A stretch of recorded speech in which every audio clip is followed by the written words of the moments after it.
രാമചന്ദ്രാഭിഷേകം ശ്രീരാമചന്ദ്രാഭിഷേകം സീതയാ സഹിത രാമചന്ദ്ര രഘുവീരരാജ്യാഭിഷേകം ശ്രീനീലകണ്ഠാഭിഷേകം ആഞ്ജനേയ പരിസേവ്യൻ ധീരഭരതാഭിപൂജ്യൻ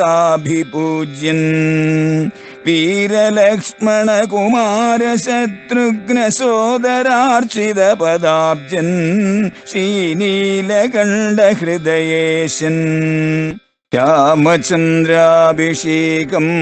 ശ്രീരാമചന്ദ്രാഭിഷേകം.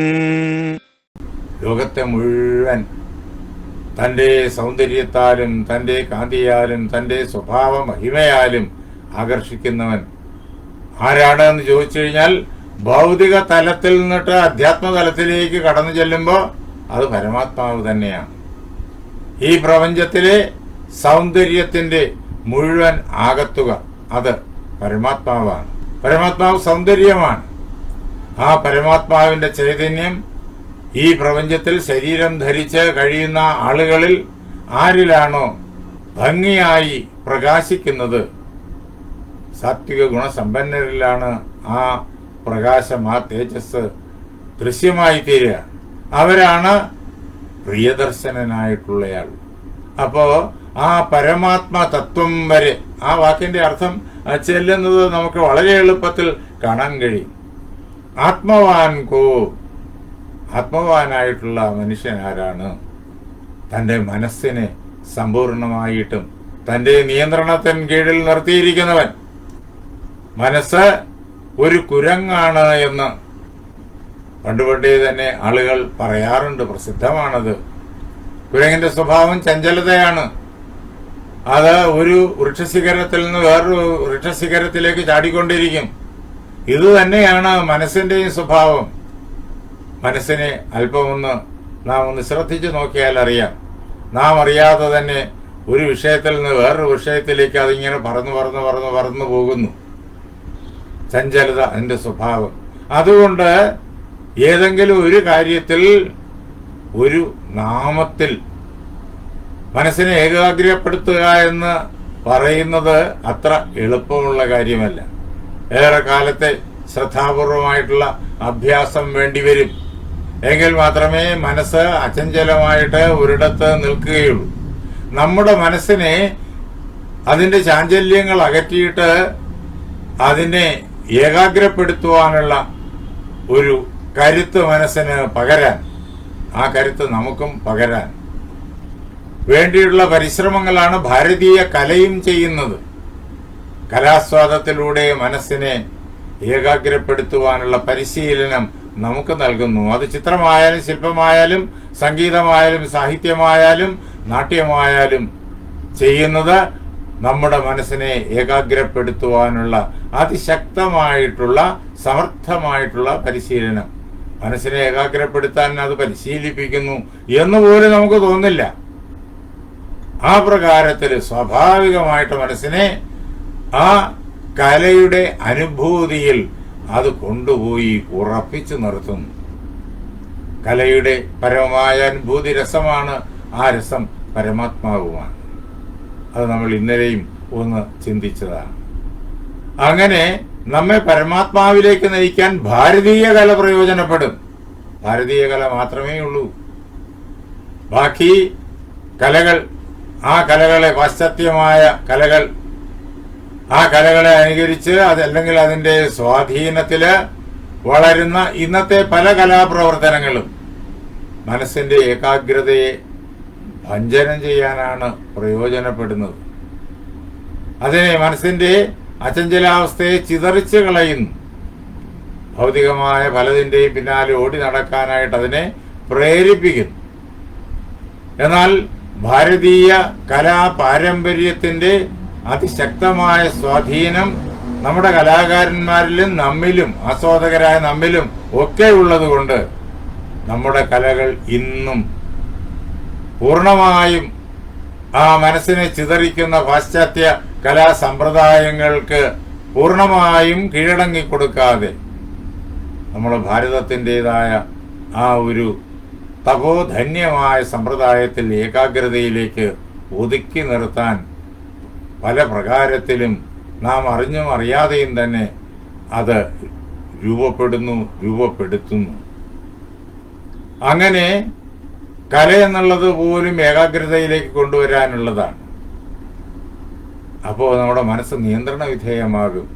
പക്ഷെ അതുകൊണ്ട് പൂർണ്ണതയിലെത്തിയില്ല നിയന്ത്രണം. പിന്നെ തുടർന്ന് അവിടെ നിന്ന് മുന്നോട്ട് നീങ്ങണം. അതിനാണ് നാമജപവും അതേപോലെ തന്നെയുള്ള പ്രാണായാമാദി പരിശീലനങ്ങളുമൊക്കെ. അങ്ങനെ മനസ്സിനെ ഏകാഗ്രപ്പെടുത്തിയാൽ നാം ആത്മവാനായി തീരും. മനസ്സ് ഏകാഗ്രമാകും, ചാഞ്ചല്യം പൂർണ്ണമായിട്ടും ഇല്ലാതാകും. അതോടുകൂടിയിട്ട് അധ്യാത്മമായ വികാസം നമുക്ക് സംഭവിക്കും. നമ്മുടെ ഉള്ളിലിരിക്കുന്ന അനന്തമായ ശക്തി നമ്മുടെ എല്ലാ ചിന്താമണ്ഡലങ്ങളിലൂടെയും പ്രവർത്തന മണ്ഡലങ്ങളിലൂടെയും ഈ പ്രപഞ്ചം മുഴുവൻ പ്രസരിക്കുകയും ചെയ്യും. അങ്ങനെയുള്ള ആത്മവാനായ മനുഷ്യൻ ആരാണ്? ജിതക്രോധോ, ക്രോധത്തെ ജയിച്ച മനുഷ്യൻ ആരാണ്?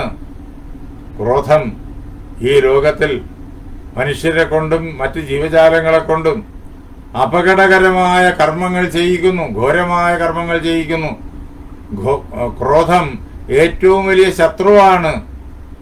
ആ ക്രോധത്തെ നാം ജയിക്കണം.